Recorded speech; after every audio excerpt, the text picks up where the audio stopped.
फिर देखिए अल्लाह सूरह आले इमरान की आयत 113 में इरशाद फरमाता है, लैसू सवा, ये सब एक जैसे नहीं। कितना अच्छा जहन अल्लाह ने मुसलमानों को दिया।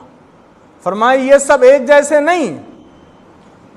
सारे यहूदियों को एक लकड़ी से नहीं आंका जा सकता। इनमें कुछ अच्छे भी है, कुछ नर्म मिजाज भी है, कुछ ऐसे भी है जो नबी से मोहब्बत भी करने वाले लोग। बल्कि आपको मैं बताऊं, मैं बड़ा हैरान हो गया। अभी चंद दिनों पहले हिंदुस्तान में तो कई प्रोटेस्ट नहीं हो रहा है, एहतजाज नहीं हो रहा है फ़लस्तीन के लिए, लेकिन आप पिछले हफ्ते की गल्फ की न्यूज़ उठा करके देखें तो पता चलेगा यूरोप की कंट्रियों के अंदर, वेस्टर्न कंट्रियों के अंदर फ़लस्तीन के लिए आवाज़ बुलंद की जा रही। गोरों ने अपनी ज़मीन के ऊपर फ़लस्तीन के लिए आवाज़ बुलंद की है। जिनका ताल्लुक नहीं है इस्लाम के साथ, जिनका ताल्लुक नहीं फ़लस्तीन के साथ, जिनसे हम लोग नफरत करते हैं, अंग्रेजों से, लेकिन आज वो सड़कों पर उतरे हुए फ़लस्तीन की आवाज़ उठाने के लिए। आप देखिए समंदर के अंदर 45 मुल्कों ने 50 से ज़्यादा जहाज़ों को फ़लस्तीन के लिए रवाना किया, और इसमें कई ऐसे मुल्क हैं जिनका ताल्लुक इस्लाम से है ही नहीं।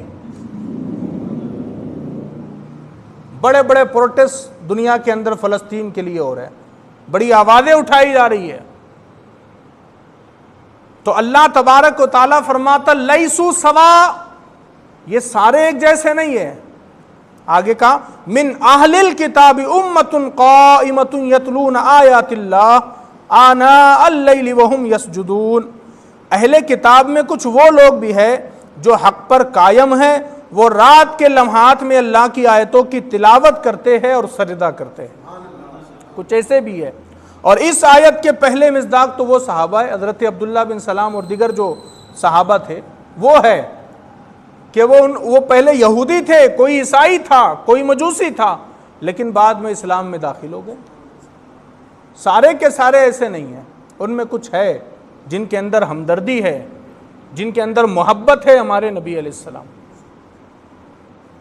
और यहाँ पर जो अल्लाह ने फरमाया ना कि इनमें कुछ ऐसे लोग हैं जो हक पर कायम हैं, तो कई ऐसे लोग हैं दुनिया के अंदर जो पहले यहूदी थे, ईसाई थे, अब मुसलमान हो गए। भले उन्होंने अपने ईमान को छुपाया हुआ, लेकिन ऐसे अनगिनत लोग हैं दुनिया में, अनगिनत दुनिया में लोग पाए जाते हैं कि जो अब मुसलमान हो गए, हक के रास्ते पर आ गए।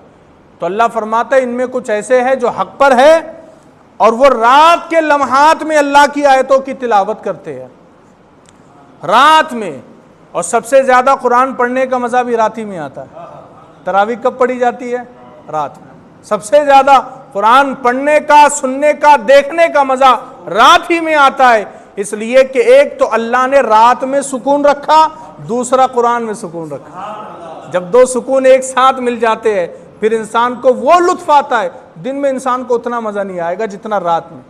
बल्कि आप देखिए मदरसों के अंदर, चूँकि हमने तो हिफ्ज़ किया है, तो आज भी मदरसों के अंदर ये उसूल है कि रात में तहज्जुद के वक्त 4 बजे मदरसे के बच्चों को उठाया जाता है और 4 बजे रात में वो कुरान पढ़ते हैं।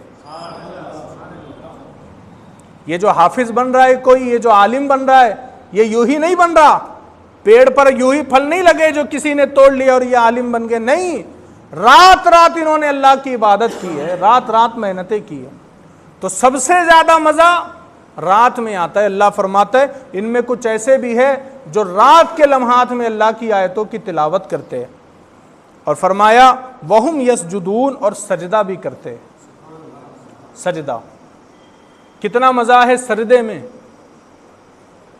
एक रात में कुरान की तिलावत और एक रात में तन्हाई में सजदा। ये दो काम अगर बंदे ने कर लिया ना, तो अल्लाह वो बंदे से राज़ी हो जाता है, वो बंदे से खुश हो जाता है। इसलिए कि अल्लाह तबारक व तआला कहता है रात के वक्त इसको नींद बहुत ज़्यादा पसंद थी, इसको बिस्तर पर जाना पसंद था, बच्चों के साथ प्यार करना पसंद था, घर में वक्त गुजारना पसंद था, लेकिन मेरे बंदे ने मेरी कुरान की तिलावत की है। अल्लाह उससे राज़ी हो जाता है कि ये बंदे को नींद बड़ी प्यारी थी, लेकिन ये रात में उठकर मेरी बारगाह में सजदा कर रहा है। इकबाल ने कहा ना, वो एक सजदा जिसे तू गिरा समझता है, 1000 सजदों से देता है आदमी को नजात। तो रात की तिलावत और सजदा अल्लाह तबारक व तआला को बहुत ज़्यादा पसंद है। और कुछ ऐसे भी है यहूदियों में, ईसाइयों में या दीगर कौमों में जिन्होंने कलमा पढ़ा है, भले वो जाहिर नहीं करते लेकिन है वो मुसलमान, अल्लाह की आयतों की तिलावत भी करते, कुरान भी पढ़ते, नमाज भी पढ़ते।